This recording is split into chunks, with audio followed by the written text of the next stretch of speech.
Prove It in Dallas, Texas. This amazing conference. I'm joined by Uni Aro of Process OPC, Yep. and my friend Jeff Tao, who maybe some of you, my fans, might remember him being on the AI Across the Product Lifecycle podcast. Very happy to be here at Prove It. What has been your favorite session so far, Uni? I haven't had time to watch many, but today I was Litmus and inductive It was automation. amazing, wasn't it? Yeah, yeah, I was blown away by yeah. both of those. How about you, Jeff? I think Jeff Winder's keynote speech are very Oh, it exciting. was really good. Wasn't Yeah, it? he talks a lot about the large language model. I Mm. think it's very inspiration. Yeah, I thought it was too. He might. Hopefully, he'll stop by, and then we're hoping we'll get Walker and Jeff at some point. Um, so I guess I'll run it sort of like my traditional podcast and ask the questions like because I already introduced what Prove It is on the last interview. When you guys when OpenAI kind of bust open the gates on this whole AI story, and were you skeptical or bullish? I mean, where did you place yourself on when that happened? Well, actually, I studied AI in 1990s when nobody was. Is it on? Okay, when nobody was still talking about it as AI. It was just neural networks, pattern Okay. recognition. Then later came machine learning. Then, like a couple of years ago, a few years ago, I saw an art demonstration that was showing an AI engine, and I tried it out, and I realized that it was exactly the same that I had in my home computer in 1980s, Eliza, the home psychiatrist. And I was wondering, how come there hasn't been any progress whatsoever for 30, 40 years? And then half a year later, ChatGPT came out, and I was amazed and happy there was some progress after all. But I stayed a bit of skeptical because I understand how the neural networks work. Right. And I remember still in 1990s, everybody was suddenly excited about using AI or neural networks to process automation for half a year or something like that. Okay. Because when they realized soon that it doesn't like give 100% reliability, and if it's not 100% reliable in process automation, you can't use it. You Gotta be can't trust it. It was just like a deterministic. black box that was doing something automatically, and then soon the hype disappeared and nobody wanted to talk about neural networks in process automation anymore. But now we have a new age, and I think there is a lot of hope, but also more realism where and how you can use AI. And it's actually quite amazing how realistically intelligent these bots look like now. And Yeah, it is improving almost every day. And Jeff, you already answered this question for me. But what about you? You were pretty Uh-huh. enthusiastic, if I recall. So 2 years back, when ChatGPT is out, more than almost 3 years ago, I think it's still too far away from industry daily operation because it's I think AI just for fun, for like consumers, Yeah. but not for service like automation. But more than 1 year ago, I realized it's time to push AI into industry. First of all, the cost is lowered, just 1/10 compared with maybe 3 years ago. And also, large language model make progress almost every day. Every 1 quarter, bigger milestone. Yeah. So it's good. Now it's really good timing to push AI into our daily industry operation. And how are your developers using AI? Are they using Oh, Cursor, Claude Code? we use Copilot, Cursor, Okay. Cloud almost every day. We even generate our front end code by AI. And also we use AI to do unit testing. And also we let AI review PR when you push code. And also now we also use AI to write documentations Okay. too. So it improve our efficiency a lot. So you have an agent coming to the Scrum meeting? No, this is one. Not yet. How about for you, Uni? yeah, we are kind of divided in the company. Some people don't want to hear about AI. Mm. Some people already like adopting all the best features as much as they can. I'm somewhere in the middle.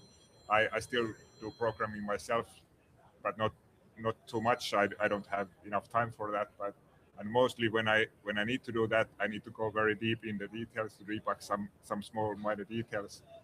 And but uh, but I see that the guys that are really like learning to adopt it, they are really getting more and more performant because AI really helps. It really helps to you to understand when you need to do something new, Yeah. how to actually do that. It kind of you don't need to go through the documentation. You can just ask the AI how should I do this, and you get a good starting point. And then of course the challenge is that someone needs to verify that is it really the right code that you get out of it. I think it's sort of the 80-20 rule. I think it's like 80% there, but then sometimes the other 20% can actually take Yeah. longer than it would Yeah, have yeah. But what I remember when I did more programming on my own, it was always so like disappointing how Yeah. long it takes to get your ideas onto the into paper. reality. Like Oh, any good idea can take like days to debug and make it complete, and that's so annoying. So if you can reduce that time, I would be really happy. Michael, we even use AI a lot. Like for example, ChatGPT. We even build our own agent for hiring process. For hiring. Yeah, to filter the Look at all resumes the and CVs. prepare the questions for the candidates, and also review the whole interview process. It helped me a lot in wow. improve the hiring process. And also we use ChatGPT for daily sales operation. Right. Before we visit the customer, we have a call plan. Okay, we Okay. prepare the call plan by AI, and after the meeting with the customer, we have action plan by AI. Okay, it really helps us. That's amazing. Yeah.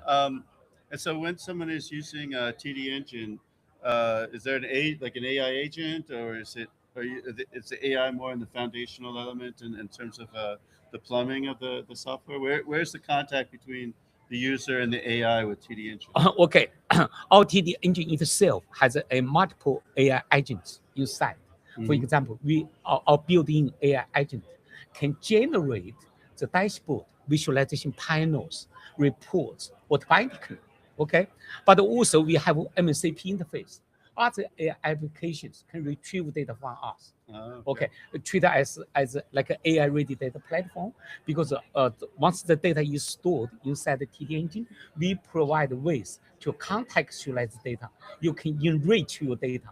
Right. Or once the data is contextualized or harmonized, okay, like Uni said, then only other AI agent can dig out lots of insights from your data. You know. And how about a process? How are you guys using AI from a user perspective? Uh, well, we've been building this latest application called Process Forge for now just a few years. We've been just adding more features in that, and we've been discussing how could we introduce AI to help the users do that. So we still haven't started applying, but we have ideas, and there's like it's twofold. First of all, the main task would be to configure the system. We have an application that needs to map data from different data sources, enable the users to remodel it, harmonize it, and then publish it, for example, to UNS publisher. But the configuration, if you have a bigger plant, for example, you can have thousands of signals, and to do this mapping, that's always been like a when we brought the product in the market a few years ago, before kind of when ChatGPT was very new or maybe not still there, it was the question that okay, this is the tedious part that someone needs to do all this mapping manually. But now it turns out that okay, maybe you don't need to do it manually. Maybe you can have like an AI agent or AI to figure out how to do this mapping, or at least help you to do the mapping conversions for thousands of signals. So that's one aspect, and the other aspect is what we see here in the demos, that you could introduce a chat bot there in the application itself that helps the users to use the data and analyze the data, like find more information from their production process. And there I like to see that the OPC UA and the information models and the contextualization that everybody's talking about now that's the base ground that enables these intelligence features. That's why we want to harmonize and use these standard models so that you can ask clever questions based on standard information instead of trying to understand what is like a custom way to custom semantics, custom naming conventions, and things like that different factories have used in the past. Everybody's using their own terms for the same things. But if we manage to standardize that everybody talks about OEE with the same name, for example, exactly same name, then it's much easier to build clever logic on top of that. And then there's the third topic. This is actually something where we already had a master's thesis written about, is the data analysis. How can you like do prediction, and how can you detect anomalies in your data? And there are now new AI algorithms coming out every now and then. Like in our master's thesis work, our employee went through all the available algorithms and checked which ones actually work and which ones not. And I recommend to go and search that work. It's a public work, so you can just check it out as well, that you get an idea. Maybe put it on the post on LinkedIn. You can put the link. Yeah, we already posted But on this it, post, that way that people that are there's listening. also a blog article on our Okay. website about that, so prosopc.com, and you will find it there. So, in terms of we've been 4 years into this AI revolution. Are you as excited as you were back in 2022, 2023? I'm still very, very excited. I think it's every new technology brings us more opportunities, to change something. Change is good for entrepreneurs like me. Yeah. If no changes, the world is just like it's stale. I don't like it. And what's next for TD Engine? Because you came out with the metrics last year, right? Yeah. So, like for TD Engine, I think it's time to roll out a new generation industry data foundation or industry data platform with new AI. We need to build everything new. From scratch. Yeah. Okay. Every platform should be AI-ready platform instead of just databases. Or just a little layer on. Yeah, top. yes. Okay. And how about what about you? Have you? Well, I was skeptic at first, but I think I'm kind of slowly turning into and finally starting to appreciate the help that the AI can provide. Like it can make these tedious jobs manageable and something that we can really do. It's always been like annoying that you have good ideas that you think that okay, something like this would be nice, but then you understand it's so much work, it takes so much time that you don't think it's possible to do, and now many things are possible. So when you go to your customers, I always think of digital maturity on a scale of 1 to 5. 1 is they're still using email and Excel, and 5 would be fully autonomous digital twins, which nobody is really at. How do your customers, the ones that you're using Process, are they? Do you think they're more closer to 1 or closer to 3? Well, if they're considering us, I think they typically already At 2 or 3? somewhere a bit higher level, and that's the challenge. Like when we brought these Forge in the market, many of the customers were saying, "Yeah, it looks good, but we are not there yet." So if they were lower, they couldn't see the benefits of taking that step yet. But I see more and more companies are like already thinking, and I think now there are global companies that they are in this position that they've acquired a lot of manufacturing plants all over the world.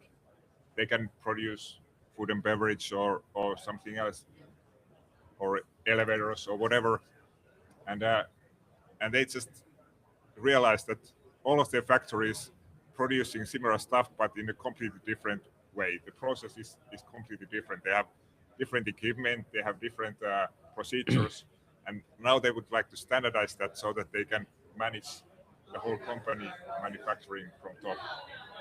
And they've been in this trouble that they understood that this is what they would like to do, but they didn't really have tools to do that. And they all often understood that OPC UA, for example, has ways to like standardize these processes. With the information models, you can standardize communication to the MES, for example. There is VDMA in Germany has produced and it's actually an ISO 95 based job management standard has been implemented in OPC UA, but it's also quite tedious to actually implement that. But once that is implemented in machines, it makes things so much easier to standardize. You can standardize the whole procedure of manufacturing. And if you apply that to all of your factories, they all start looking the same.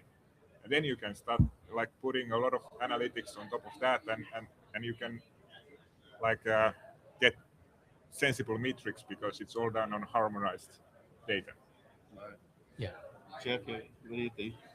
For our customers, if they use our TD engine, I think it's already at a level 3. Okay. Because they already think about how to centralize the data, how to get operational insights from the Time data. series data. Yeah. And also, I found it depends on the industry.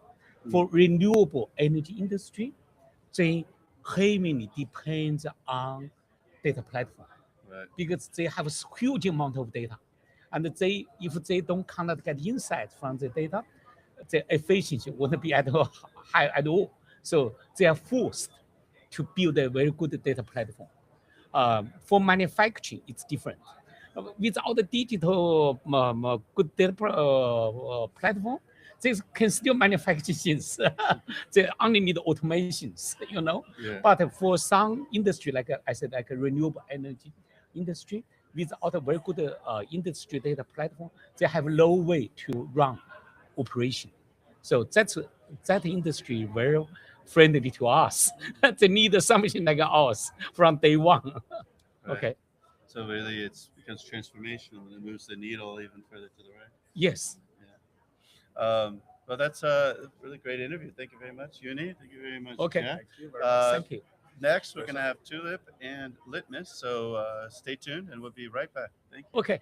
Thank you, Mike.